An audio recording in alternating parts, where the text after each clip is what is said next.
I'm a publisher, and one day my daughter Christina asked me to write a novel with her.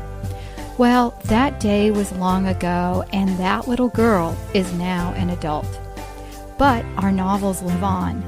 The Truth Seekers Mystery Series highlights a homeschool family, the Murphy teens, in an action-adventure novel that is sure to entertain as well as teach creation truths.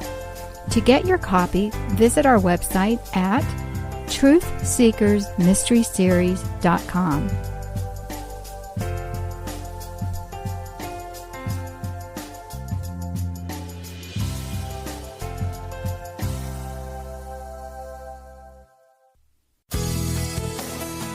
This is a production of the Ultimate Homeschool Radio Network.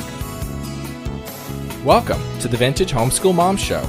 Your host, Felice Gerwitz, is an author, a publisher, and your radio show host.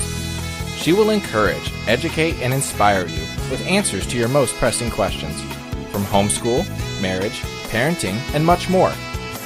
Felice loves to equip moms to live a Christian life because every moment counts. Be sure to visit her website at mediaangels.com. And here's your host, Felice Gerwitz.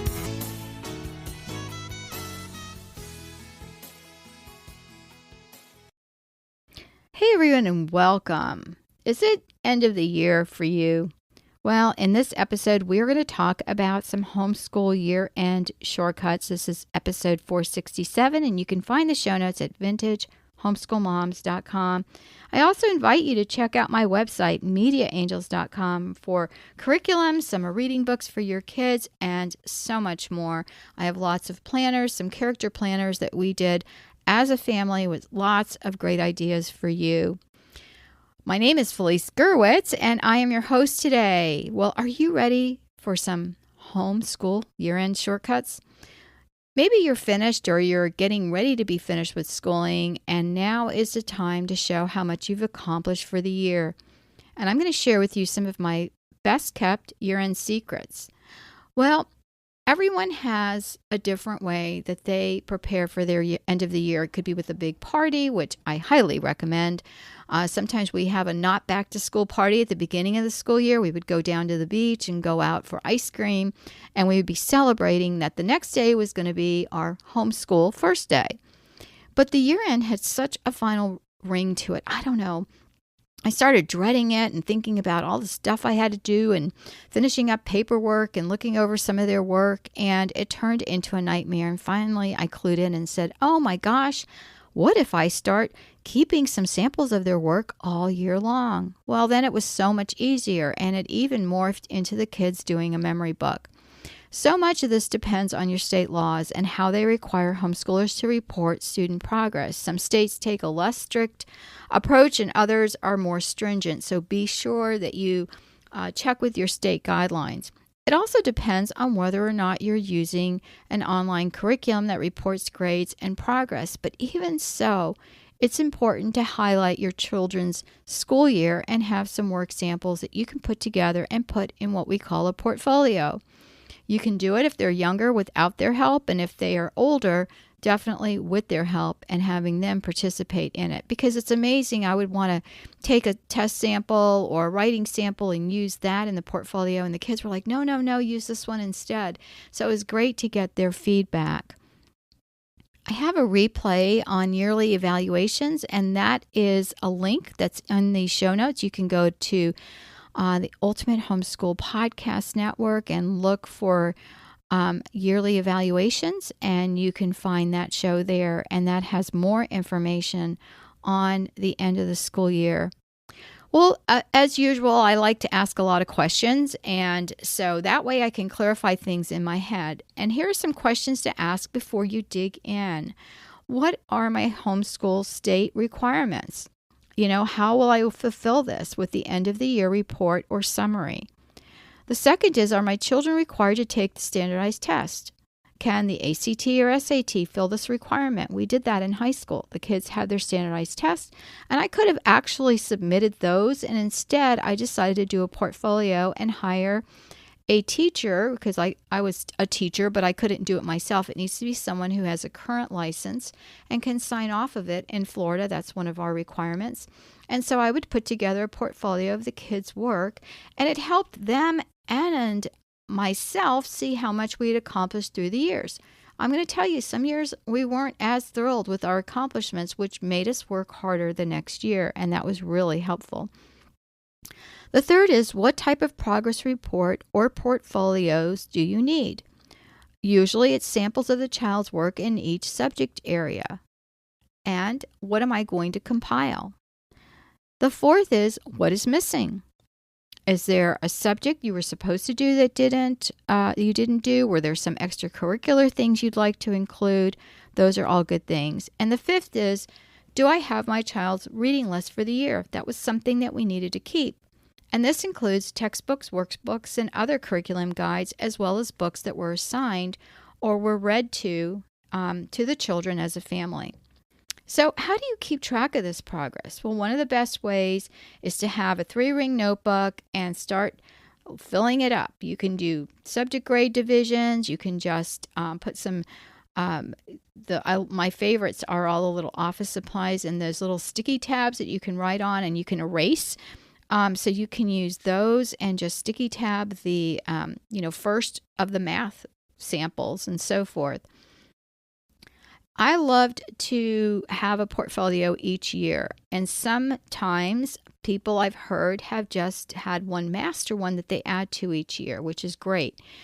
It's wonderful to create new ones each year to keep as a sample of their work, and then also to have a master portfolio where you can take out just the best of the best and put that in there.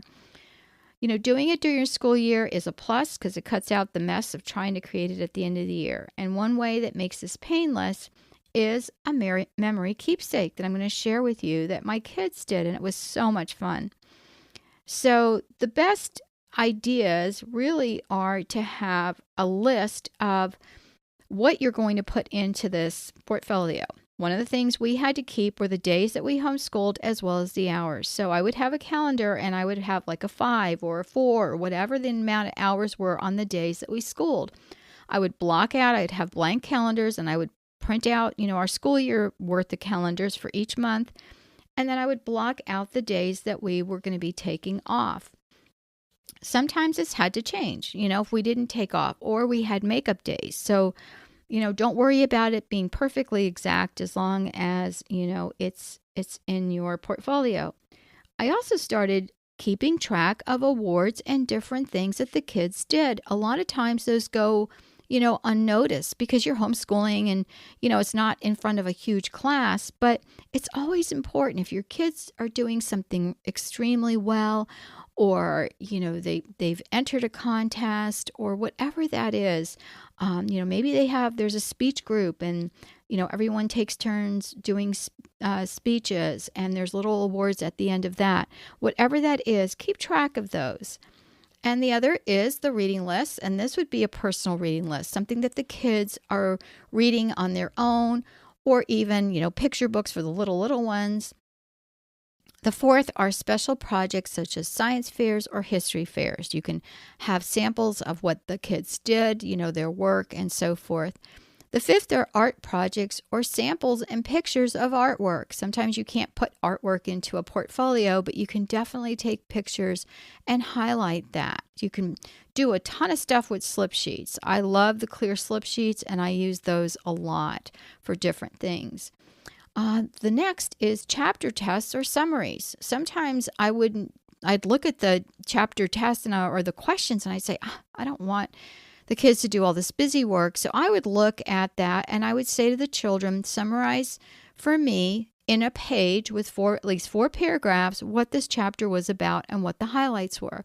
And I felt like they learned so much more. I did that with book reports as well. I didn't have sometimes I use forms, some years I didn't, but I think that telling me about the book in their own words without giving things away and kind of giving them an example of what you want is important. The seventh is reports. If you're giving book reports or subject-related reports, have those in there if you're not going to do chapter tests. The eighth is samples of quizzes. So if you do give quizzes, you want to put those in there. And, again, not every single one. It can be, samples of the year. And the 9th is any kind of clubs or sports. Take a picture of them when they're in their little uniforms and have that in there. Have the kids write down what positions they played and when they practiced and things like that. As my kids said, you could turn anything into school, Mom, and you normally did. I always had them write things up or make a little book or something about what they did. And the 10th is hobbies and accomplishments. Again, sometimes we forget. My daughter won a first place ribbon in 4-H for sewing, and she likes to dabble in sewing, and she can sew, but that was so wonderful. We totally didn't expect it because she got that gene from my mom and not from me. And then I was talking to you about the homeschool memory keepsakes. Well, with the memory keepsake, it's the things that the children are, wanting to remember. So a special ribbon or a picture or a trophy or something that they can put into a book or something that they can write about.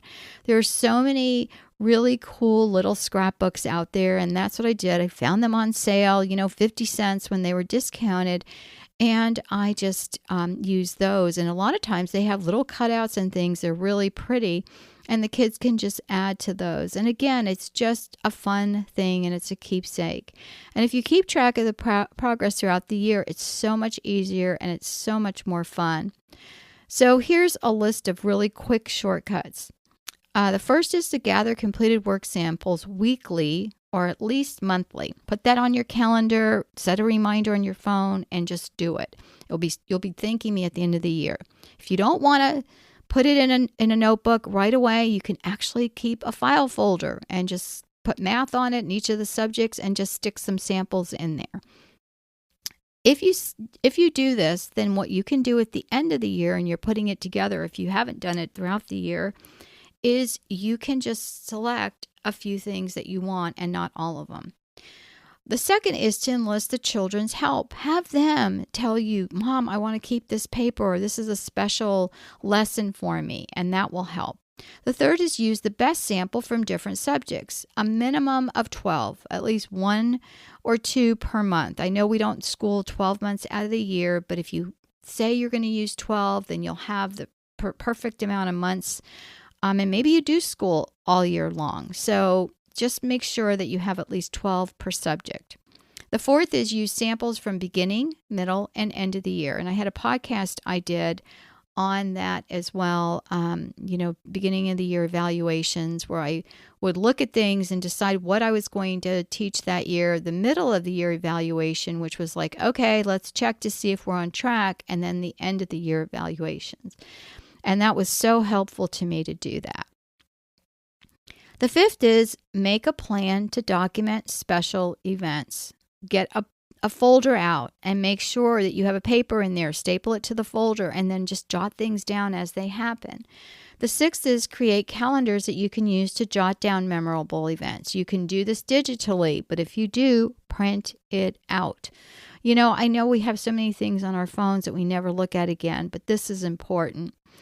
And the seventh is if you have tests or grades, which is optional in most states, this needs to be kept up with, and then that can be added to your end of the year list. And then the eighth is keep track of homeschooling days each week or monthly. If you were like me, you planned it out ahead at the beginning of the year, and that was so much easier. The ninth is use pictures whenever possible. The kids can draw pictures if they want. That's fine. And the 10th is to stop and evaluate. What did you forget? What should you have added? Was there a subject that you wish you had done more for? Is there a subject you went overkill and did too much of? So you can look at those things and just see what you want to tweak for next year. Sometimes it's unavoidable and you leave things to the last minute and it can't be helped. If this is the case, don't panic. Use copies of your child's best work and put together a reasonable timeline of accomplishments. This can include extracurricular activity as well as some of the books that they've read.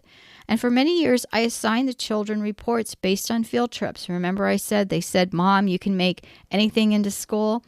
Well, this was one of the ways that I knew they were paying attention on a field trip. And also, I tied it into schoolwork, and they were able to practice their writing and spelling skills. One year, the kids made little books of all of our activities, and it was so much fun because we still have them now. I have pictures of my son catching fish in the Keys, and he wrote a little story. He couldn't write and spell at that time because he was little, so he dictated it to me, and I wrote it for him.